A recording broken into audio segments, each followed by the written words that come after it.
Hey guys, what's going on? David H. here. I'm just sitting up on the deck today, lovely day, reading The Myth of Self-Esteem, How Rational Emotive Behavior Therapy Can Change Your Life by none other than Albert Ellis, the great Albert Ellis. I think I just read somewhere, I know I read somewhere, but I can't remember if it was Time or somebody said Albert Ellis is the number one psychotherapist ever to have lived. Freud was three. Sorry, Freud.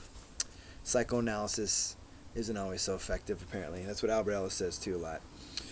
Anyway, so I want to make this video about wanting versus needing love. And a couple other interesting things that came to mind as I was reading good old Albert here, who is a master of universal self-acceptance, universal other acceptance, were two things that he touts very, very highly over something like self-esteem or self-confidence, which tends to come with if you behave good and do good deeds and you have good self-esteem and high self-esteem. And he really, really rejects that idea, saying it creates a lot of neuroticism. People are always trying to be good, so when they're bad, they just endlessly beat on themselves. And it's really helped me a lot. So I want to read a little bit from this chapter 3, Albert Ellis and Unconditional Self-Acceptance, and he's talking about wanting versus needing love. And once he figured it out with his wife, how he was really needing her love and decided that he wanted it but didn't need it anymore. So he says, wanting and not needing changed me forever. I was still conscious about doing well and being loved by Carol, but not over-concerned or anxious. This is good for us with social anxiety, or anxiety in general. At bottom, too, I realized that I didn't need her or anyone's love because my self-acceptance didn't depend on it. My pleasure, yes. My dependence, no. I saw this more thoroughly later, but I saw the essence of it at 24.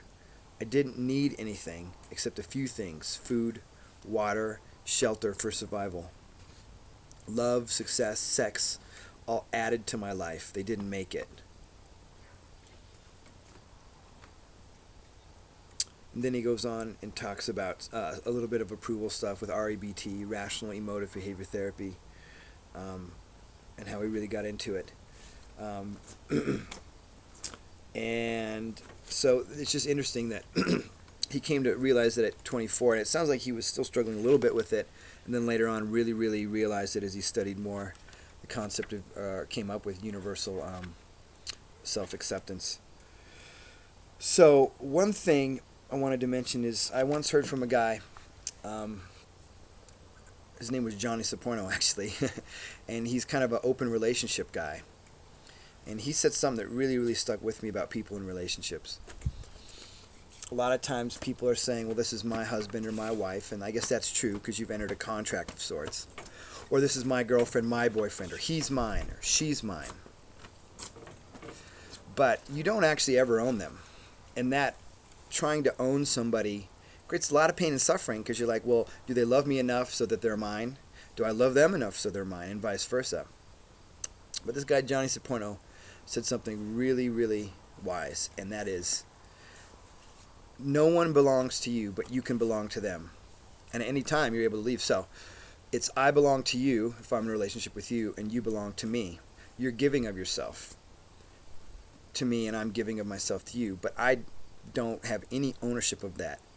And he even went to say, it even goes on to our possessions. I mean, everything is temporary. We don't, this shirt, yeah, it's mine. I could say it's mine. But if somebody really wanted to take it from me and had a gun and I didn't, oh, they could. It's really temporary and transient, as well as cars, money, everything. And, that goes to the whole attachment thing. For a different discussion, but we're talking about relationships and love here. So belonging, think about that when you're in a relationship with somebody or you like somebody, that if you love and accept yourself completely, you don't need their love. Of course you want it. Of course you want to be engaged and connect with other people and have lovers and boyfriends and girlfriends and husbands and wives or whatever, but you never own them and you don't need their love. Think on that. And I'm not telling you to buy this concept at all. I'm telling you to think on it, test it out for yourself, try it. Find out where you are needy. Find out where it's just so difficult to let go, because that's the juicy stuff. That's where you need to look. That's really good. Um, you need to learn to like your problems like you like ice cream. Is one of my favorite phrases that I've been doing lately. Or I need to learn to love challenges and obstacles like you like ice cream, but problems too. You got to get in there, get dirty. Don't be afraid to um, see what's there and get inside it. I don't want to say necessarily face it, but you want to get inside your fear. So that's it for this video. Got some painters in the background yelling there, painting my dad's house here. So, anyways, if you have any questions or comments, leave them below, and we'll talk to you next time. Take care.